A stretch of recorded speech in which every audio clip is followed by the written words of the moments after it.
ज्ञानाबरोबर नम्रता धरा, ज्ञानाबरोबर नम्रता धरा, संस्कारांनीच जीवन सुंदर करा, संस्कारांनीच जीवन सुंदर करा. नमस्कार आयोजक, परीक्षक व इथे जमलेल्या माझ्या सर्व मित्र मैत्रिणींनो, मी स्पर्धक तनुजा गजेंद्र पाटील आपल्या समोर विषय मांडते. संस्कार हाच जीवनाचा आधारस्तंभ. मोठं घर असणं, हातात पैसे असणं आणि हातात महागडा मोबाईल घेऊन फिरणं हे सगळं ठीक आहे, पण संस्कार नसतील तर तो माणूस आतून अत्यंत गरीब असतो. संस्कार म्हणजे काय? संस्कार म्हणजे आदर, संस्कार म्हणजे प्रामाणिकपणा, संस्कार म्हणजे कष्ट आणि संस्कार म्हणजेच माणुसकी. आजच्या या वेगवान दुनियेत आपण आपले संस्कार हरवत चाललो आहोत. किसी ने क्या खूब कहा है, किसी ने क्या खूब कहा है कि बोली बता देती है व्यवहार कैसा है, और संस्कार बता देते हैं कि परिवार कैसा है, और संस्कार बता देते हैं कि परिवार कैसा है. मित्रांनो, संस्कार म्हणजे गुणांचा गुणाकार आणि दोषांचा भागाकार. गुणांचा गुणाकार म्हणजे आपल्यातील गुण वाढवणे आणि दोषांचा भागाकार म्हणजे आपल्यातील दोष कमी करणे. अच्छे संस्कार मोल से नहीं परिवार के माहौल से मिलते हैं. पूर्वी एकत्र कुटुंब पद्धती होत्या. सर्वजण एकत्र राहायचे, लहान व्यक्ती मोठ्यांचा आदर करायचे आणि तेच पाहून लहान मुले करायची. पण आजची परिस्थिती काय झाली आहे? हम दो हमारे दो और बूढ़ा बूढ़ी को वृद्धाश्रम में भेज दो. म्हणून आज दिवसेंदिवस वृद्धाश्रमांची संख्या वाढत चालली आहे. मी तुम्हाला एक संस्कारावर छोटीशी कथा सांगू इच्छिते. एक शेतकरी आणि त्याचा मुलगा जात होते, बाजाराला जात होते. जाता जाता त्यांना एक सोन्याने भरलेली पिशवी सापडली. मुलगा म्हणाला, बाबा आपण श्रीमंत झालो. पण वडील एकदम शांतपणे म्हणाले, बेटा जे आपले नसतं ते आपल्यासाठी शाप असतं.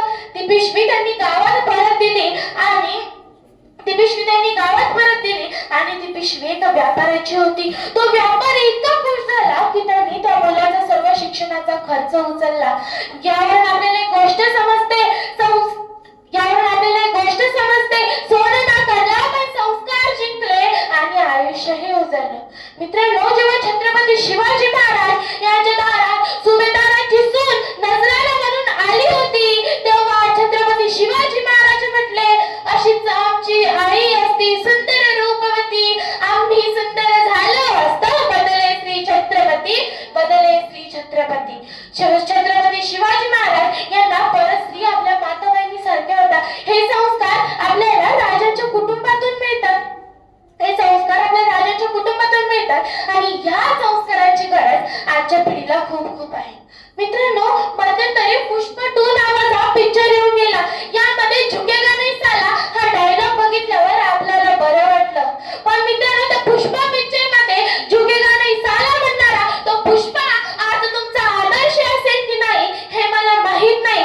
पण वयाच्या 32व्या वर्षी डोक्याच्या केसापासून तर पायाच्या नखापर्यंत डोळ्यातले एक एक भुगळ काढून ज्यांनी या मातीला अभिषेक घातला, रक्ताचा अभिषेक घातला आणि औरंगजेबासमोर उभं राहून झुकेगा नाही म्हणत औरंगजेबाला त्याची अवकाश दाखवली, तो सरदार संभाजी राजा आज तुमचा आदर्श असला पाहिजे. मित्रांनो, संस्कृत म्हणतात, संस्कारो ही मनुष्यस्य भूषणम. संस्कार हेच माणसाचं खरं सौंदर्य आहे. पण या आधुनिक युगात आपण संस्कार का विसरत चाललो आहोत? म्हणून पुन्हा एकदा आठवायला हवं, संस्कृतच म्हणतं, संस्कृते विनाशी राष्ट्र विनश्यति. संस्कार हरवले तर आपली ओळखही हरवेल. यामुळे आपल्या संस्कारांना जपा, कारण संस्कारच आपल्या जीवनाचा आधारस्तंभ आहे. शेवटी जाता जाता मी एक कविता म्हणू इच्छिते. माँ की लोरी से पिता की सीख तक, माँ की लोरी से पिता की सीख तक, हर सांस में बस जाते हैं. दौलत शौलत से सब छूट जाती है, पर संस्कार ही नाम बनाते हैं, पर संस्कार ही नाम बनाते हैं. संस्कार जीवन का आधार स्तंभ है, संस्कार जीवन का आधार स्तंभ है. ना पूछे जो सही राह दिखाता है, ना कहे जो सही राह दिखाता है. शब्दों से नहीं कर्मों से बोलते हैं, वही इंसान को इंसान से बनाते हैं, वही इंसान को इंसान से बनाते हैं. एवढे बोलून माझ्या भाषणात पूर्ण करते. जय जय महाराष्ट्र.